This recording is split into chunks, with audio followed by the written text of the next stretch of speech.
A word of warning, this podcast explores graphic and disturbing stories and includes some strong language. It therefore may not be suitable for our young listeners or other folks who may find it disturbing. Hello and welcome to True Crime News, the podcast covering high-profile and under-the-radar cases from across the country every week. I'm your host, Anna Garcia. Our case this week, a married mother of three with a lucrative OnlyFans fetish account pleads guilty to killing a client, a man who paid to have women's boots glued to his feet and plastic wrap wrapped around him like a mummy. Police say he also had a plastic bag taped to his head, and prosecutors say that he died while the dominatrix was recording pleasuring herself right next to him while he struggled to breathe. It's a complicated case with dangerous desires and a sex act that went too far between consenting adults. Prosecutors say that the woman acted with gross negligence for human life. It is a case about consent and fantasy taken too far, which we're seeing more of these days. We're recording this on Friday, May 15th of 2026. Our guest today is Mike King, a criminal investigator, an author, and the host of Profiling Evil. Mike King, welcome back to the show. It's so good to see you. It's really nice to be back with you. This is National Law Enforcement Day, the Memorial Day, and boy, I'll tell you, I've spent a lot of years where I've been at the memorial. It's really a neat time and a great time to reflect on cops. But nonetheless, it's just so good to be with you. Oh, always a pleasure. And thank you for sharing that because, it's a tough job. A lot of times it's thankless, but very important. So take a moment for them. All right, let's talk about this case. I know that it has a lot of salacious components, but at the end of the day, I really believe this is a complicated case about how you charge what two people decide to do between themselves. It's a little different than many of the cases we talk about. So really, what happens when a mother moonlights as an OnlyFans model with an expertise in fetishes, and then a client dies during one of these erotic sessions? Well, this case is out of Escondido, California, and she will be doing prison time. Do you find this case tricky, or am I the only one who's sensing, gosh, this is hard? And I find it disturbing on just so many different levels, not only from a moral perspective, personal feelings, other kinds of things, but from the challenge of the fact that you have two consenting adults engaging in something. And I think the thing that becomes really important in this case is it's not as much a case about what I would classify as more deviant behavior. It really is more a case about the escalation of risk in the course of this case. And at what point should have a reasonable person said, wait a minute, this is not right? Yeah, that's definitely one of the components here. Okay, so even though the client, the victim in this case, asked for much of this, what is absolutely clear is this person did not ask to die. That was not a request. And on the flip side, when we look at the woman who now has entered a plea, her intent was not to kill him, right? So that's why I think intent is very important on both sides here, because this was a transaction. And to me, that changes the dynamics. So 32-year-old Michaela Rylaarsdam was originally charged with murder. But as a result of a deal with prosecutors, she has now pleaded guilty to involuntary manslaughter in the death of Michael Dale. He was 56 at the time. Though she hasn't been sentenced yet, that's coming up next month. It's believed that she will likely be given a 4-year prison sentence. And if they count that year that she's been sitting in jail awaiting either trial or this decision, it's entirely possible she could get out sooner. So this is a case of a transactional sex act that ended tragically. And I'm asking the question of all of you: how do police, prosecutors, and the judges arrive at justice in a case like this, because ultimately a life has been lost, and as I always say, there have to be consequences for actions. What do you think, Mike? I would agree 100%. And I guess the challenge, again, I keep finding myself going back and kind of having this little exercise session where I'm going between, okay, they're consenting, they chose, they were paying money to have something happen that they wanted to happen. But the difference in this thing, and I think that the prosecution charged correctly, at least in my opinion, was that it progressed to the point that for many minutes, as many as 8 minutes total, but for many minutes, this man is slowly suffocating. He's becoming listful. He's not responding. He's clearly not engaged. But when you start adding things like the motivation for money coming from the OnlyFans account and other things, to me, it really starts to drift into negligence, and that we can't just say, hey, two consenting adults. Yeah, and there was some distraction going on. We're going to get into the details, but while he's struggling, one of the greatest pieces of evidence in this case, according to police, are the self-recorded videos that the defendant made during this whole thing. And when they went back to look at them, it gave them a perspective of what was going on. And what was going on is that she was videotaping this whole thing because I guess her plans were to use it later on for other stuff. And she's videotaping herself, pleasuring herself. He's all wrapped up on the floor. And I mean, it's entirely possible that she was very distracted at this moment by all that she was doing.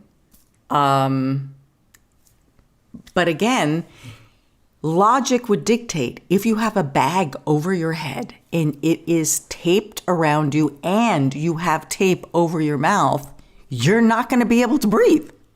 That's exactly right. And you know, I appreciate how sensitive we're being to what was going on in there. And people, if they decide to dig into this rabbit hole, will probably be horrified as they read the kinds of things that were going on. But I think those transactional things prior to this encounter are going to be really important. Like, what was agreed upon? What was this individual really asking to have happen? We know that there are financial transactions occurring before and then escalated transactions at the time, all indicating that this was a pay-to-play kind of a deal where they were together for a specific purpose. And you know what? Regardless of whether she was pleasuring herself or not, she can't be distracted if she's going to put a bag over somebody's head. Yeah. Like I said, it's a tricky case. Oh, boy. And I think what's also, to me, that's so interesting, you know, the evolution of OnlyFans has made it possible for lots of people to make a lot of money on a lot of things, whether it's an obsession with navels, feet, sex acts, you know, it's like an incredible marketplace.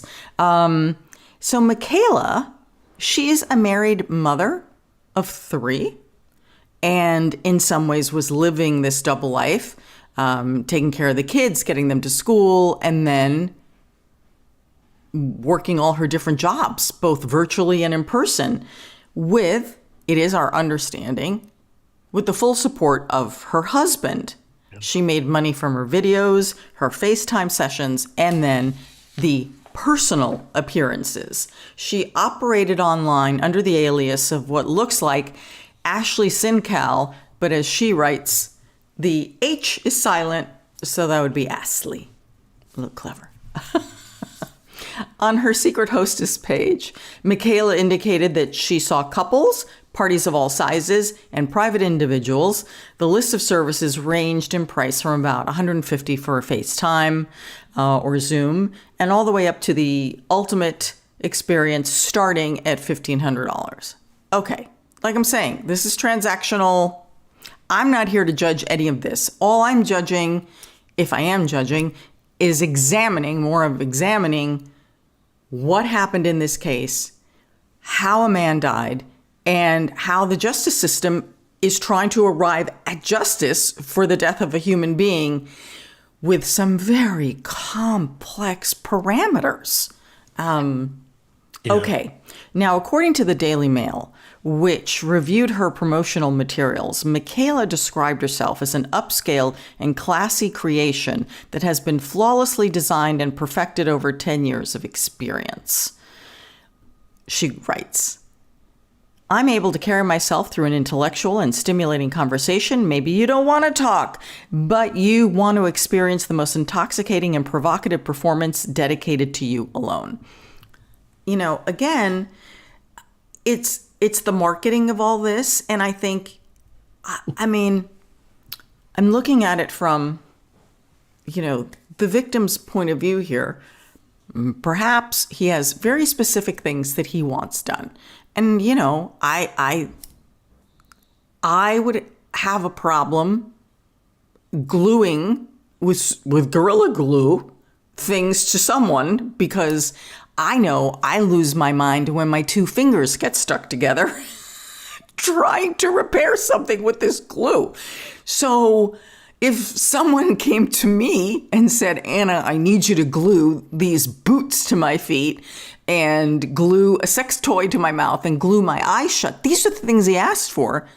Okay, you're going to get a little frustrated. You may not find someone that is willing to glue you up. I'll tell you what, I have to agree. And, you know, in preparation for this, while I was in Germany last week, I got a small crack in the windshield of my car. So I stopped and bought some super glue, and I was trying to force it in the crack to keep it from going. And my stinking finger got stuck to the windshield. And when I read that there was a desire to have the eyelids, like eye drops, super glue placed on the eyes, all of this is taking me back to this point of at what point is the responsibility on her to say, wait a minute, this is a little bit too far or too close to the sun. Right. But again, individual freedoms, desires, fantasies, again, this one goes obviously too far. Just a little bit more on how she marketed herself so y'all can understand, maybe from her perspective. Consider me, she writes, the chameleon of this industry, able to redesign myself to your specific desires. She went on to say, I'm a multi-business owner, a CEO, and a mother of 3 wild boys. So please value my time as I will respect and value yours. She said she had many naughty games to offer clients and that she, quote, comes from a lifelong background of dance, and she's learned to incorporate acrobatics into lap dances. What I find interesting about this part of it, obviously, this is the clean part that we can share, is like, it's almost very vanilla. What's a little acrobatics among friends? I'm with you, and to legitimize it as a business and my profession, and is for many of us so far out of the realm of being able to kind of visualize or understand that this case just continues to get more and more troubling, confusing, frustrating at times. All the while, we're trying to say people have the right to make choices for themselves. But again, at what point do you get too close to the sun and you should have had the wisdoms to say, time out? Yeah, it is so tragic. So Michaela and Michael met on Eros.com sometime in March of 2023, the website known for connecting users or with people in the stripping and escort services. Police say based on communications that they investigated, Michael liked to act out BDSM fantasies around dominance and submission. He apparently had a real thing for glue, as we've discussed, and cling wrap. That was his thing. The pair engaged in these back and forth communications, with Michael paying more than $11,000 for Michaela's services. That's a lot of money. Oh my goodness. Yes, and the fact that we're learning that the husband's involvement and encouragement was there makes me continue to ask too, well, what about the possibility of other kinds of criminal charges in this kind of a case? Because I remember early on, as I was going through some profiling training, being really kind of pushed into a corner to make a decision in my mind about whether we pursue deviance or criminal charges in cases like this. Are we so upset over the deviant nature that we think something should happen, or is it truly that we're looking at the elements of those criminal cases? And I think once I finally understood that we can't police deviance in the world, but we certainly can police elements of crimes, then it became a little easier for me to start separating the two and focusing just on what was going wrong in this case. Mm-hmm. Some of Michael's fantasies obviously seemed very dangerous. In one exchange, Michael described to Michaela how he would like her to wrap him up in saran wrap like a mummy. In another, he told her that he would like her, as we've said, to pour this Gorilla Glue on a sex toy and then stick it in his mouth, and then those women's boots stuck to his feet.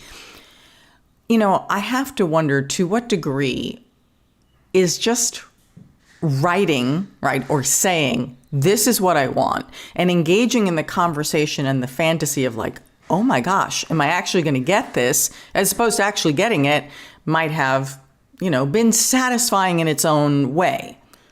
Anyway, let's get back to what's going on here. Okay. And Anna, doesn't this all kind of speak so powerfully to that process of fantasy having to be finally acted out, that this guy is sitting and fantasizing about this stuff over and over again. And fantasy is always cooler than reality. Oh, God, yes. And yeah, we always seem to fall short in our fantasies once we try to act it out. And it's okay for us all to fantasize about things. I mean, some people might want to be a famous, guitar player in a rock band. Others might want to just fantasize about, being a good dad or something.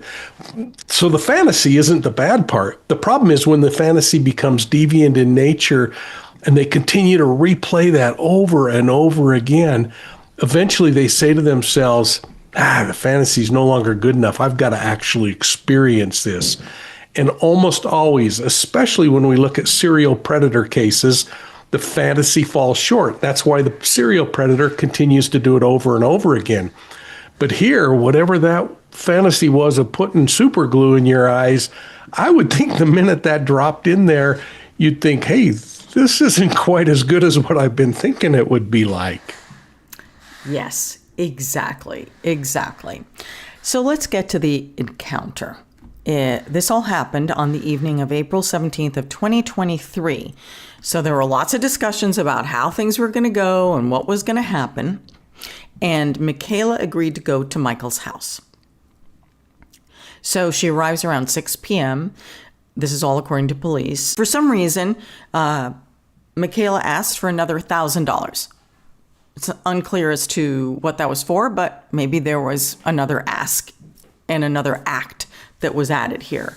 So after the negotiations are over, then they start their session. I don't know what else to call it. So according to investigators, Michael apparently was intoxicated. And this is something that investigators looked at because their feeling was, so Michaela had the opportunity at this point to say, wait a minute, is this guy in complete control of his faculties to make an informed decision? And then while I absolutely understand that, I'd also be like, geez, if I think someone's going to glue me and I have the fear in me, excitement and fear, I may pound a few back. I'm just, I'm trying to look at the whole thing here.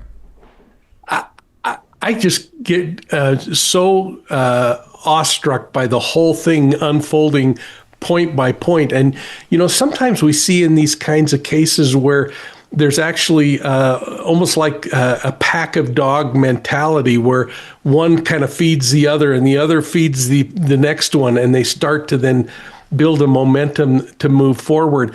The fact that the price went up, and if I understood some of the media reports that I read, that the husband was in communication with her through all of this, and that they're negotiating and saying, oh man, that might be worth a little bit more. Let's get a little more out of him before you agree to do with that. All of it keeps telling me that safety was not the issue. It was motivated by money and the opportunity and perhaps the deviance and the fetish. And that's what keeps bringing me back into a criminal bucket instead of, hey, two consenting adults. And look, these cases have been around since the beginning of time. This is nothing new. What is different, the added evidence and component in cases like this, this would have been going on in the 60s and the 70s where, you may have a fetish and you pay someone for it, but you wouldn't have had the cell phone to record it. You wouldn't have had OnlyFans to make the negotiations. It's just everything has evolved with technology, and marketplaces have really blossomed as opposed to, trying to find someone on the down low. So again, had this happened decades ago, where you maybe would not have had the trail of communications because you wouldn't have had both social media, text messages, emails, and then the video, it would have been what is this? This is like, do you know what I'm saying? You would have had almost less evidence. You would have had a situation where you had two consenting adults in the middle of a dangerous sex act and someone died. I don't know what the charges have been different with less evidence. The evidence, that videotape, honestly, I believe that is where you can make a case that while he is struggling to breathe because you can see it and then you could see him not breathing and she's distracted doing her business, and that's where you could say, wow, was there a disregard for human life? Yeah, and especially that moment in which she's distracted trying to work on building content that will benefit her financially. So clearly she's focused not only on herself physically and emotionally, but also financially. And all of that just keeps pushing back in my mind the importance of what the prosecution ended up doing. I think it's also really important to point out in her defense that she immediately gave her phone to law enforcement. She participated in the investigation in many ways, which kind of takes it away from the planning and that her fantasy was that someone would die, to the fact that this was just entirely a negligent situation. Mm-hmm. She called 911 when he stopped responding. She gave him CPR until first responders, ambulances could get there. Again, very cooperative, flat out, this is what happened. Her intention, I believe that. I don't believe her intention was in any way to harm this man. Yeah. Was it well thought out with the serious health consequences? I think not. Yeah. I think not. So there's probably not a bona fide checklist of safety precautions in these kinds of events. There's not a safety officer on the set here. You don't call HR when something goes wrong. No. It's the whole new world. It's a whole new world. But just to give you a timeline, remember she arrived around 6. So at 10:10 p.m., Michaela calls 911. And this is, to me, what is even more interesting. So apparently Michael had just moved into this apartment, I don't know, something like 5 days earlier.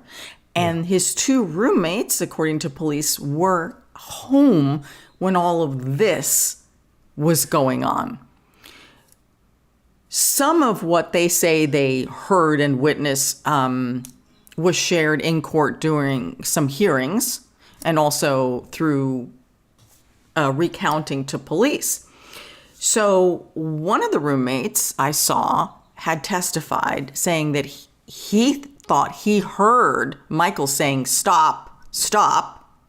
So if that is indeed so, and she did not, that is damning.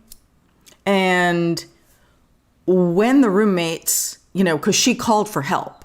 She not only called 911, but she called the roommates for help. So they come in. Now, can you imagine? Now, maybe they're all into this and maybe they know or maybe they don't.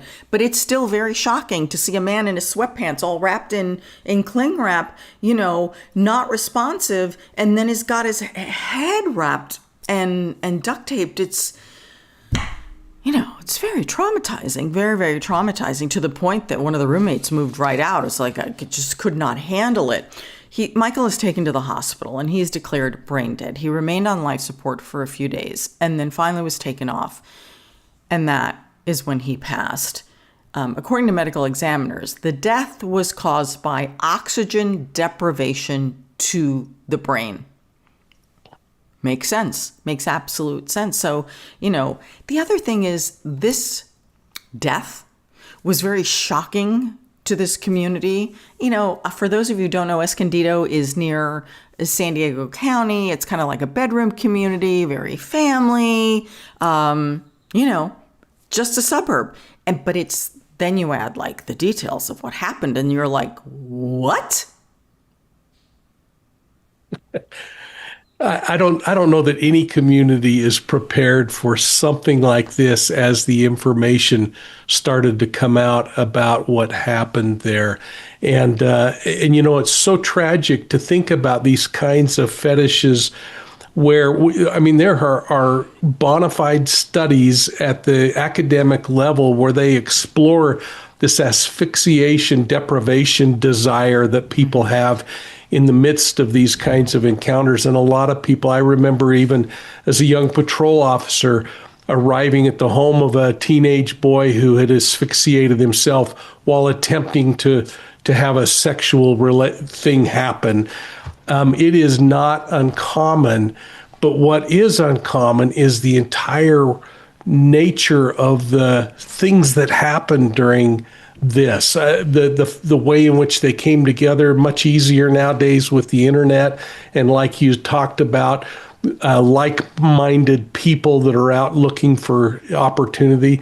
But then I just keep going back, Anna, to this idea that not only was she transacting business with him to solve his needs or desires, but she was transacting personal business to build her own online content creation market, which just blows my mind because she was so focused on making a new video for OnlyFans that she's not even paying attention to somebody that she'd wrapped with saran wrap and put a bag over his head and duct taped the bag.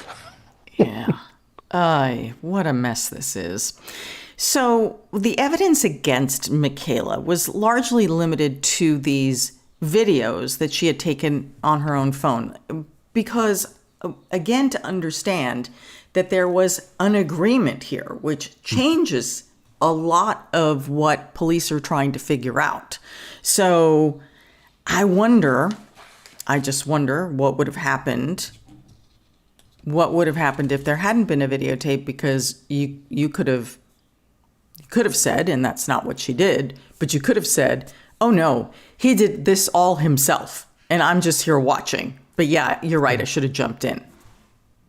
Yeah, and I think with digital evidence the way it is today too, that law enforcement undoubtedly has captured all of the text messages between Michaela and her husband, the Michaela and Michael, and they have a really clear pattern of what the expectations are, what was being happened, what that last minute negotiation, which I think is really intriguing. And I don't know that we'll ever hear what that conversation was, but to somehow up the ante another $1,000 at that point, what was going on behind the scenes.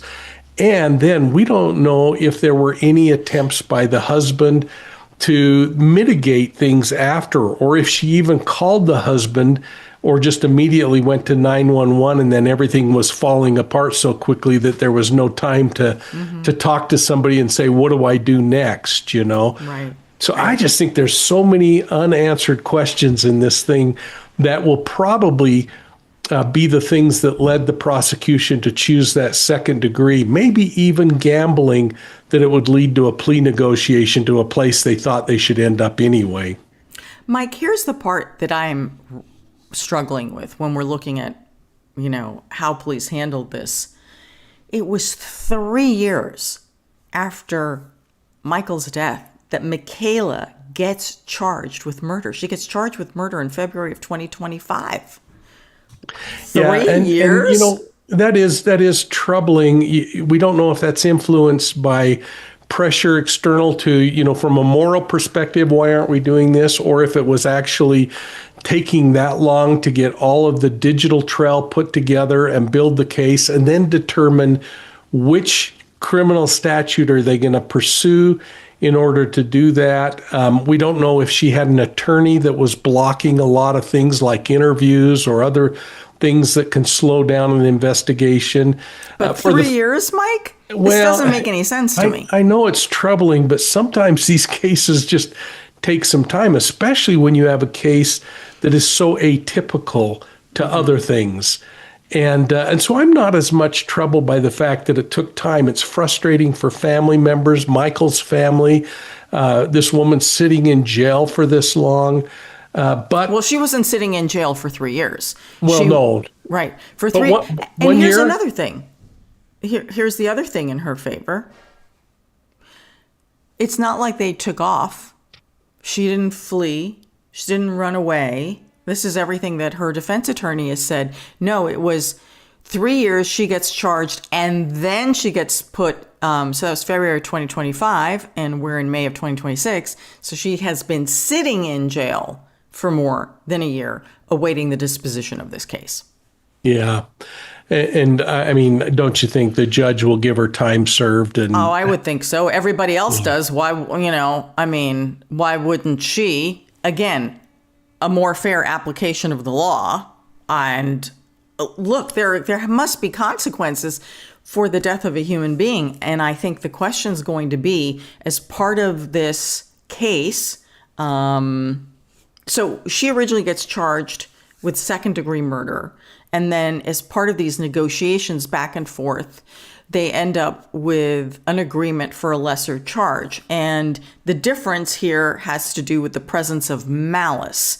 And second degree would require some form of intentional killing, which I do not believe this would have risen to. Whereas involuntary manslaughter is more from gross criminal negligence without intent. But I don't know how a jury would have looked at this case. I don't know. And part of me, this is just an observation. You take 3 years to bring charges. Were they ever really planning to take this to trial? How strong was this case? I don't know. I guess that's the key, isn't it? We don't know what they've got in their deck of cards. We don't know if there were transactional things that are recorded digitally that really did up the ante when it comes to criminality. But I'm with you. Everything points to the fact that she was cooperative with law enforcement. We have to cast aside at this point the deviance and whether it might bother us morally or not. And there will be some who will probably send a chat saying we can't ever disregard that. But we have to hold those moral judgments for ourselves and then look at what legally can be done and what should be done. And we have to take that into account. And you know what? Even though they are saying that they are planning on 3 years, that judge may turn around and say, enough's enough. This is done. Yeah, it's entirely possible. Sentencing is scheduled for June 8th, and the maximum she can be given for this will be 4 years in state prison. And then if you give credit for the almost year and a half that she's been there, I don't know. I don't know. It is a complicated case. I cannot wait to hear your comments on your views of what justice should look like in this case. Is this criminal? Was this an accident in your opinion? I can't wait to hear what you all have to say. It is time for our comments section. These are the crime cases you all are talking about on social media. And here's our producer, Will Updike. Hey, Will, how are you? Good. How's it going, Hey, Anna? Will. Hi, Mike. You were just in Germany. So glad to have you with us. Yeah, thank you. Dankeschön. Yes, exactly. We actually have a case from across the pond. This one I'm calling the wrong way to sort of work out your feelings. This case comes out of Regos. It's out of Wales, Regos, Wales. I don't know if I'm pronouncing that correctly. I know Welsh pronunciations for me can be a little bit difficult. So For everyone who is not Welsh, we'll just keep it to difficult. Wales. That's where this case is occurring, where a man crashed a bulldozer into a pub after taunts about his crumbling marriage. So a lot going on here, a lot to discuss. But the perpetrator here, Daniel Morgan, has been sentenced to 3 years and 4 months in prison after pleading guilty to a plethora of charges surrounding this incident. This unfolded on December 4th, 2025 at the New Inn pub. And Daniel had been drinking there in this Wales watering hole where he was a regular and may have even developed a bit of a habit of tying a few too many on, which we'll talk about later. But while Daniel's enjoying his pints here, things sort of seemed to go from celebratory to inflammatory when the conversation turned to Daniel's ailing marriage. Now, it seems like some patrons and perhaps even the proprietor of the bar may have gotten involved in this conversation. And it's kind of hard to tell just from the reports that we have if this was sort of a good-natured ribbing that was just sort of, taken the wrong way by Daniel, or if some of this like really truly crossed the line. We don't know. We don't have a transcript of what exactly happened there in the pub that evening. But in any event, Daniel was so incensed by the conversation that he gets the bright idea that he's going to extract revenge on both the bar and the patrons with a bulldozer. So at some point, Daniel leaves the pub. He's even texting the owner, "Be careful, you can't stop a dozer." And he adds, "It will be a drive-through." I'm assuming he means the pub after it's hit with said bulldozer. Now, these weren't just empty threats. After leaving the bar, Daniel went to his father's farm where he stole a bulldozer and started rampaging towards the pub. As he's leaving the farm here, he actually drives directly into his brother's car and flips the vehicle over. So even the brother is somehow the target of Daniel's rage in this whole situation. It's very unclear how the brother fit into this whole thing, but it's kind of important to note here that the rampage isn't exactly happening at a breakneck speed. As you can imagine, the bulldozer is only able to cruise ahead at a fairly leisurely pace. And this is actually great because it gave Daniel's father enough time to go to the bar and warn everyone that Daniel was coming in this bulldozer, and he was unable to stop him. So patrons, as they're evacuating the bar, Daniel here drives across the pavement and smashes the bulldozer into the pub's porch. It destroys outside walls. It's roughly 22,000 pounds in damage there, according to local media outlets. So he's not done, though, at the pub. He then takes this bulldozer rampage. He's heading towards the house where his now estranged wife and the children were staying. So apparently, some people tried to use a pickup truck and a trailer to block the road in order to stop him from getting to this house and stuff. But Daniel here was able to drive through the vehicles and sort of continue on in this thing. Now, how this all comes to an end is like is a little bit cinematic. Daniel's father actually gets a digger, so another piece of heavy machinery here, and he damages the bulldozer's cab enough that it's forced to stop, that it can no longer continue this sort of thing. This nonsense is put to the end by another piece of heavy machinery, which I just kind of find ironic, and it's the dad stepping in and being like, "You've gone way too far here. We've got to put an end to this whole thing." So Daniel's put to a stop. And when authorities arrive on the scene, This guy is allegedly 1.5 times over the legal alcohol limit for driving. I'm assuming that it applies to any vehicle there, dozer, car, whatever. And he apparently had some bleeding going on from his head and hands. Unclear if this happened in the digger thing or if he perhaps caught some debris when he was, going through rampaging all this stuff. I would imagine there's a ton of, wood and glass and plaster and stuff flying everywhere. So who knows? It doesn't seem like the injuries were too serious. I'll show a picture of the mugshot here. He's just he's a little banged up. So it all came out after Daniel here pleaded guilty to these charges that around the time, because of this ailing marriage, he'd been abusing cocaine and drinking about 6 pints a day at the time of this offense. And according to the judge, Daniel had kind of turned things around since this incident. Finally, at some point after this rampage, kind of cooler heads prevailed. He sought, he showed remorse and kind of took some steps to address those substance abuse kind of issues. But the reason this is back in the news is actually yesterday, Daniel was sentenced to 40 months behind bars after pleading guilty to aggravated vehicle taking, which I guess some sort of variation of theft, dangerous driving, and criminal damage recklessly endangering life. So it's kind of a dual charge there. But just over 3 years behind bars after trying to get revenge for something somebody said in a bar is not the way you want to spend a few years of your life, tell you what. Wow. So look, obviously this guy was hurting and had an addiction problem, but at the end of the day, there must be consequences for our actions. And he was very destructive for a fairly long time and had many opportunities to stop this nonsense and did not. And I think that's key too. I like what Mike said in the last segment about sort of like the escalation of everything that there. And in this one, there's so much escalation too. Like he could have stopped at maybe just flipping over his brother's car, or there was plenty of time. Like I said, due to the kind of slow moving nature of this vehicle, where you could kind of say, okay, I think that's enough. I think I've done enough. Yeah.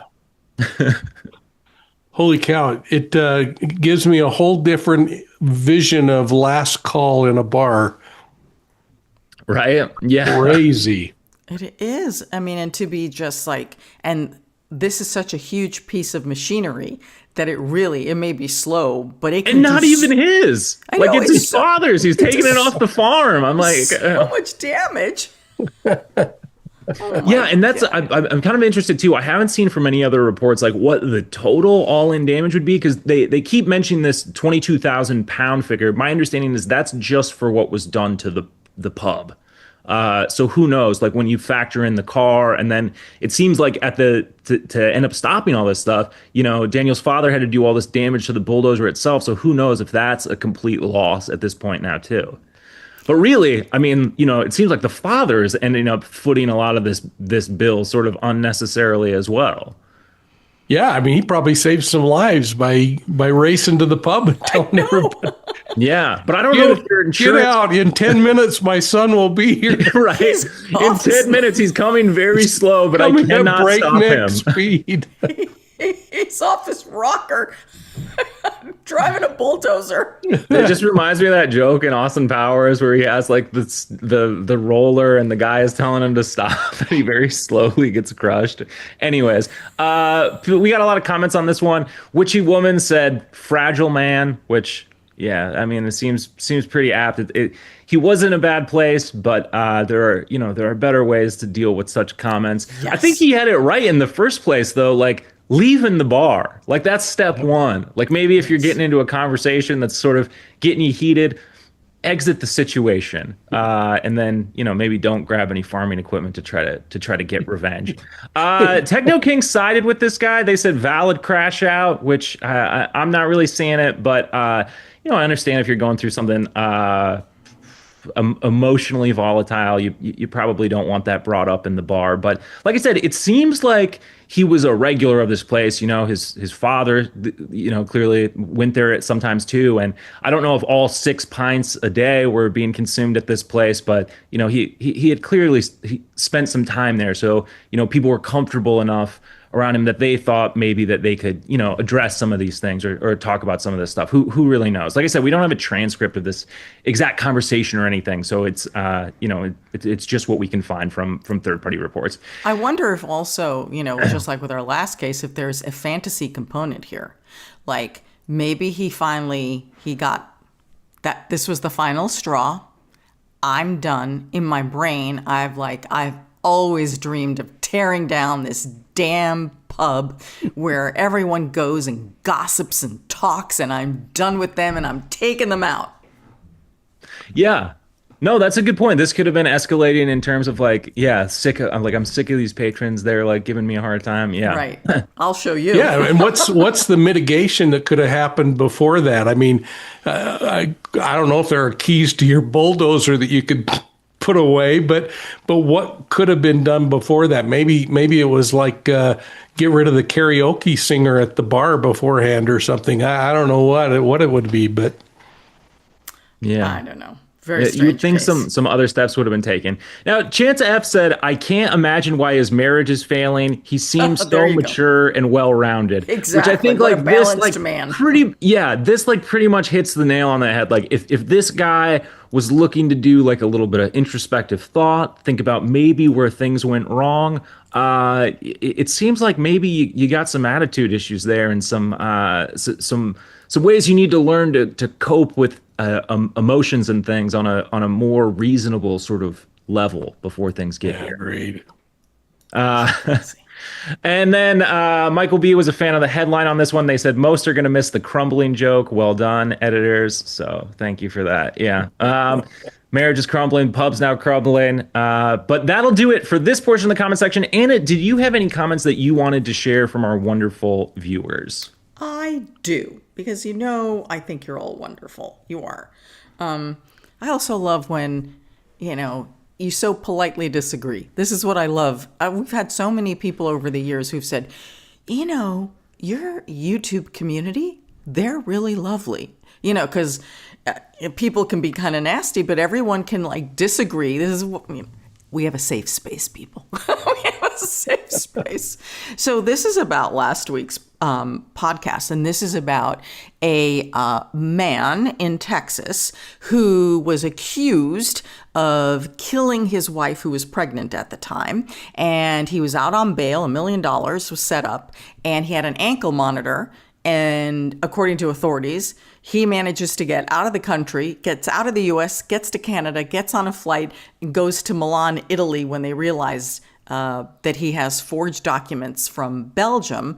And then now all of the drama to get him back to the United States, because Italy doesn't have a death penalty, and this is a death penalty case. Anyway, very complicated case, but those are kind of the basic facts.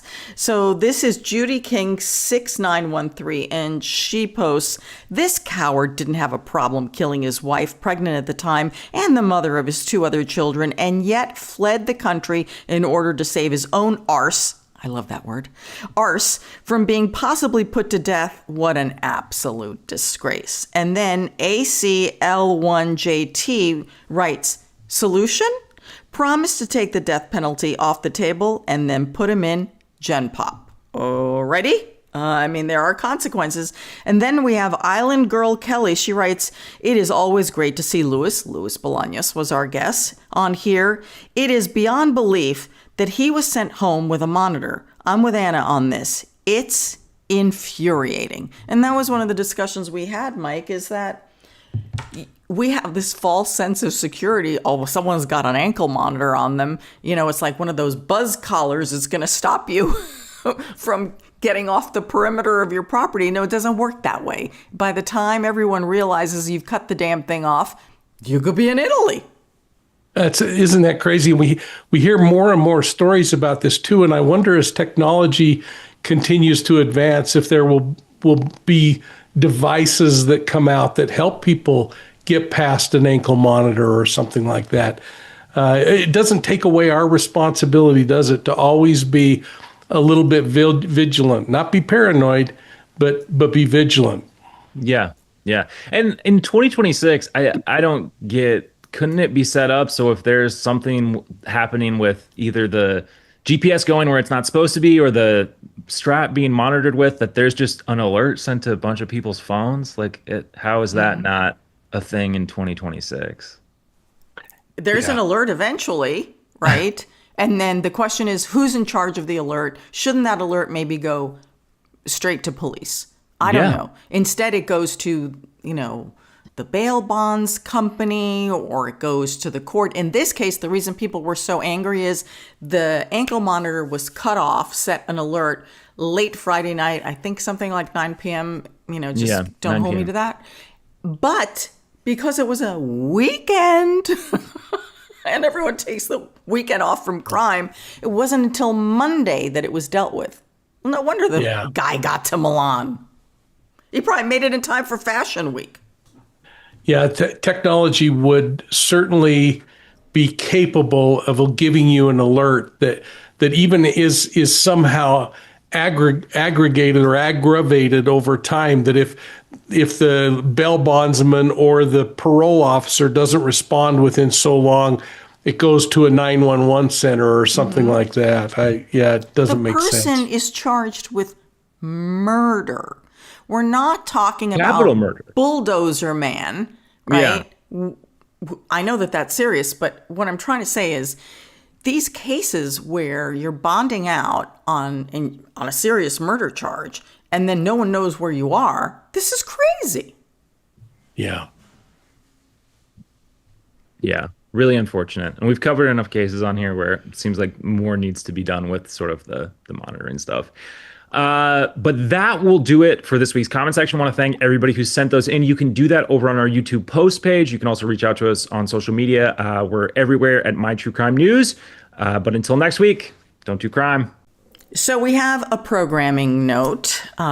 Really interesting case is streaming right now on Hulu. It's a Nightline episode. And as you all know, sometimes I'm called to do commentary on some of these cases. And this is an unsolved case of a double homicide, Lovers Lane murders in Houston, Texas from 1990. And these two people were killed. No one was ever arrested. Can you imagine? 36 years. 36 years go by.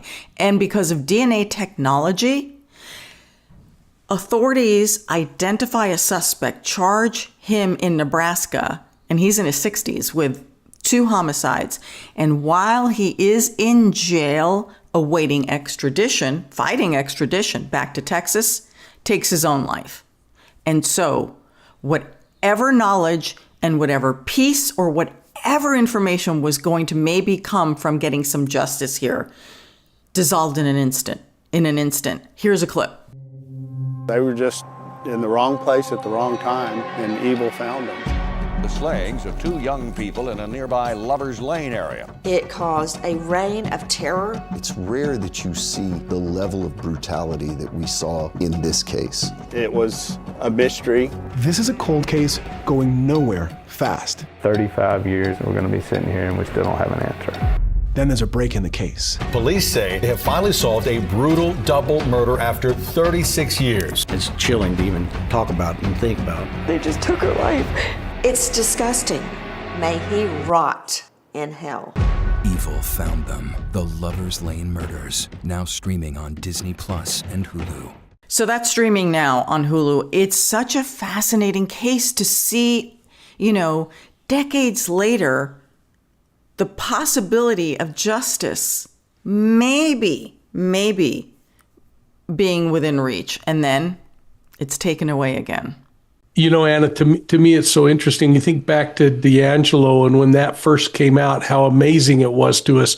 But now we're seeing it more and more often that these cold cases are solved through that genealogical DNA process. And that wasn't the case in this one. That's not how it was solved. Oh, they actually just found the DNA and it. Yes, it was a series of the cold case unit taking another look, going through old tips and everything, finding the name of someone with a criminal history who was through DNA tied to 2 other sexual assaults in the area, one literally weeks before these 2 were murdered. And then when they reran DNA that was salvaged from the rape kit, all the pieces fell into place. It was just another attempt. Because remember, over 36 years ago, it is incredible that in 1990 they were able to preserve some DNA. So, and the reason genealogy did not work in this one, apparently he was somehow very disconnected from the family, and I don't know what other things had happened. So the genealogical track stopped. Like they didn't work. Isn't that interesting? Yeah, that really is. And boy, hats off to that police agency, because these cold cases, I mean, they're getting new murders every single day.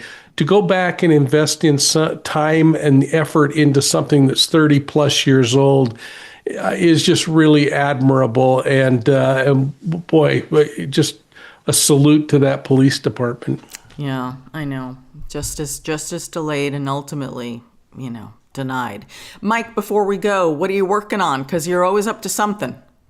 Hey, I was overseas. I just looked at a couple of criminal cases in France and in Europe, and we talked about Belgium on here. Actually, I looked at the diamond heist in Belgium, if you remember that, $100 million diamond heist, and was just doing a little digging on that. But I'm going to be out in your neck of the woods three times over the next month doing some recording for some new documentaries. I'm going to be speaking at CrimeCon at the end of the month on coercive control, the root of all evil, and just having a blast being retired. You sound very busy, Mike. And just a reminder for those of you who don't know, this beautiful birdhouse behind me was made by Mike King and delivered, and it's as heavy as anything. It's heavier than a tree. There's no tree I could put it on. It's so heavy. It was a multiple effort because I had to test all the resources at TSA to get that thing on the plane. Unbelievable. Unbelievable. But I thank you for it. It is there with all my other treasures. All right. You can find me. Oh, hold on a second. Where can people find you? What's your handle? Oh, at Profiling Evil, one word. Yeah, thanks, Anna. Absolutely. I want to know where they can find you. Anna G News with one N. Keeping it really simple. Listen, subscribe to our YouTube channel because that's where we have this vibrant community of people who have something to say of value when we analyze these cases. Sign up to receive our newsletter at truecrimenews.com. Until next week, this is True Crime News, the podcast. I'm your host, Anna Garcia, and as we now say, crime never stops, and neither do we.